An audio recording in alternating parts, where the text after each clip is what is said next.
por conta da questão da educação, uma das militantes lá descobriu que, olha, queria mudar uma lei, mas para mudar uma lei precisava ser eleita. Nunca...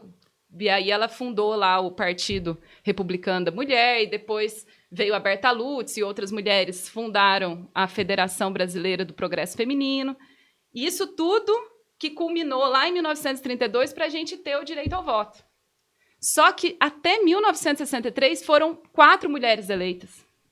A partir de 1964, as mulheres não puderam mais ser... Inclusive, o 8 de março foi proibido. A gente não teve 8 de março sendo comemorado, sendo relembrado durante o período da ditadura militar.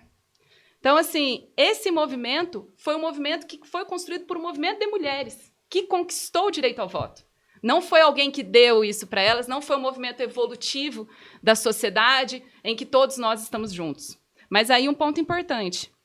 As mulheres e os homens têm que combater o patriarcado. Não é uma luta das mulheres apenas. Isso é muito assim, importante porque a gente acredita, muitas vezes, inclusive, que, por sermos mulheres, nós temos a mesma política, não é? Ah, não, vamos eleger mulheres porque todas elas vão estar lutando para... Não é isso. O fato de eu ser mulher não define o meu pensamento, a minha leitura de sociedade e aquilo que eu quero para o futuro. E assim também o fato de você ser homem também não define. Então, nós mulheres e homens, temos que lutar juntos para acabar com opressões que são diversas. Como você falou, a gente não tinha voto para... Os pobres não votavam no Brasil. Então, a gente está numa situação em que uma série de opressões que afligem essas mulheres. E hoje... Não tem como falar de liberdade de escolha se você não tem opção para escolher, né? Se uma mãe lá, a gente está no bairro de Cidade Vergani, fazemos uma luta lá, levamos vários ofícios para o Conselho Tutelar pedindo escola e creche para as mães. Se aquela mãe não tem uma creche, como que é a escolha dela de trabalhar ou ficar em casa? Não tem escolha. E aí ela escolheu fazer o bolo para vender. Ela não escolheu ser empreendedora, às vezes. Às vezes ela escolheu, às vezes não. Ah, a mãe que tem um filho com autismo não conseguiu, faz 2 anos que está na fila para conseguir esse exame. Qual é a liberdade dela? Qual que é a liberdade de uma mulher que está lá fazendo, no momento mais importante da vida, que é tendo um filho, sofrendo violência obstétrica, e não teve opção. Não foi nem ela que escolheu aquele médico também. Então, as mulheres, elas não são livres para escolher as coisas. O que nós queremos no movimento feminista é que elas sejam livres, mas para ser livre tem que ter justiça social. Porque a gente está falando... Senão, a gente vai estar falando só com uma parcela de mulheres de uma classe muito específica que pode, sim, escolher. Mas não é a maioria e não é a luta feminista. Né? Não é essa luta que nós estamos empreendendo hoje. E só reforçando mais uma vez, dia 8 de março é dia, como você falou, foi criado pelo movimento na Internacional Comunista, mas a ONU também, nos Estados Unidos também, enfim, foi vários movimentos que criaram isso, que definiram o que é o dia 8. Reunião de mulheres para a gente fazer um balanço. Como está a luta, quais são os nossos desafios, e é isso que a gente tem que fazer, porque se a gente estiver fazendo outra coisa, a gente está simplesmente deturpando o sentido da luta. Então, em relação à pergunta, né, sobre os direitos, né, quais são os direitos que hoje a gente necessita?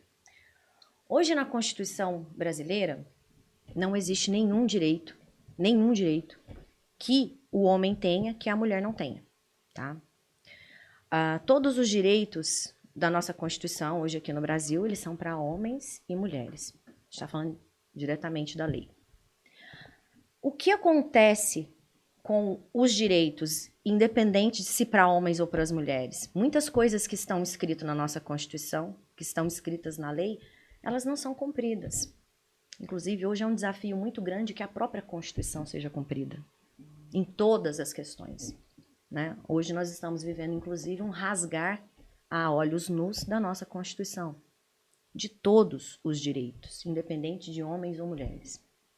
Se todos os direitos, se não existe nenhum direito hoje que o homem tem, que a mulher não tem, qual é a luta da mulher? Então você tem que se perguntar, qual é a luta da mulher? Se na Constituição todos os direitos que estão garantidos para os homens estão garantidos para as mulheres, qual é a nossa luta? Fazer valer o direito. Fazer valer o direito. Porque na Constituição já diz, o salário não pode ser menor para homem e para mulher. Não está escrito lá? Lá está escrito. Então, se você se depara com uma situação dessa, de diferença salarial, por exemplo, o que você precisa fazer? Você precisa discutir a realização daquele direito. E o próprio direito, ele te dá as ferramentas de discussão para aquilo. É porque a gente sabe que não é muito essa nossa realidade, né? O que acontece? Existem diferenciações, sim, em salários, tanto para homem como para mulher. Existem as diferenças salariais. O que eu estou querendo dizer é que não existe falta de direito hoje. Isso está já protegido. A mulher tem essa proteção e o homem tem essa proteção. Todos são iguais perante a lei. Não existe na nossa Constituição, nesse exato momento, não existe um artigo. Então, qual que é o artigo que tem para o homem e não tem para a mulher? Ninguém aqui nessa mesa vai falar. Existe um direito que o homem tem que a mulher não tem. Atualmente. Não tem, tá? Pode ser que amanhã surja alguma coisa. Hoje, 8 de março de 2023, a nossa Constituição, ela rege os mesmos direitos para homens e para as mulheres. Ah, mas existe diferença salarial. Existe, tá? Vamos colocar... Como que a gente vai batalhar por isso? Isso é uma questão de todas as mulheres batalharem. Todas as mulheres estarem espertas no que diz respeito a elas terem esse direito, que já está ali na Constituição. Então, se eu estou aqui, estamos nós 3 aqui e ele, nós exercemos a mesma função. Vamos supor, um homem aqui na sala, tem 3 mulheres e um homem. Exercemos a mesma função, ele ganha mais.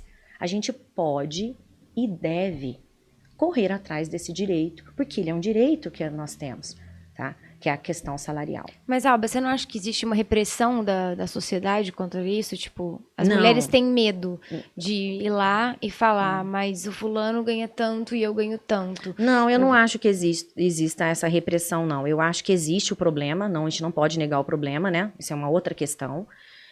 A gente não sabe, não é conhecedor dos nossos direitos. Aí eu volto a dizer como que é importante o cidadão conhecer dos seus direitos e as ferramentas que ele tem para ele, em qualquer momento, não ser prejudicado na sua vida, nem enquanto homem, enquanto mulher. O que falta para a gente, na verdade, é o conhecimento da lei, dos seus direitos. Muitas pessoas não sabem os direitos que elas têm. Nesse exato momento, às vezes, de tanto a gente falar que a gente é oprimida, que a gente não tem isso, que a gente não tem aquilo, muita gente pode ver esse debate e falar assim, nossa, não vamos correr atrás dos direitos que na lei hoje tá tudo para o homem e nada para a mulher. Então, saber que na lei, no Brasil, nós temos uma lei que garante essa igualdade e saber que se você estiver sofrendo uma opressão, você consegue também, através do direito, conseguir essa equiparação, é muito importante para a pessoa que está nos ouvindo. É muito importante essa questão. Por exemplo, a profissão de modelo. Quem que você acha que ganha mais? A Gisele Bündchen ou um cara... Vamos colocar Paulo Zulu, porque eu não sou dessa área, eu não sei quem que se equipararia de homem a ela. Mas vamos colocar um homem um mega modelo, um plus do modelo masculino, né? 2 tops. Quem ganha mais? Quem ganha mais? Quem vocês acham que ganha mais? A Gisele. A Gisele. A mulher ganha mais em algumas profissões. Isso precisa ser dito também, gente. Porque a gente precisa entender que existem desigualdades e também existem do outro lado. Recentemente fizeram uma pergunta para um mega modelo sobre essa questão salarial. Eu sei que ele ganhava, tipo, super baixo. Ele era um mega modelo em relação às meninas lá da Victoria's Secret, aquele negócio todo, das Angels, né? Perguntaram para ele, você não se sente mal de estar recebendo esse salário micha? Porque as meninas que desfilam aqui, elas estão bilionárias. E ele respondeu, não. Por quê? Porque eu acho que nessa profissão, as mulheres consomem mais. As mulheres compram mais revista, as mulheres compram mais roupas, as mulheres compram mais lingeries, elas vão consumir mais perfumes. Então é justo que as meninas modelos ganhem mais. Elas estão rendendo mais para isso daqui. A gente poderia discutir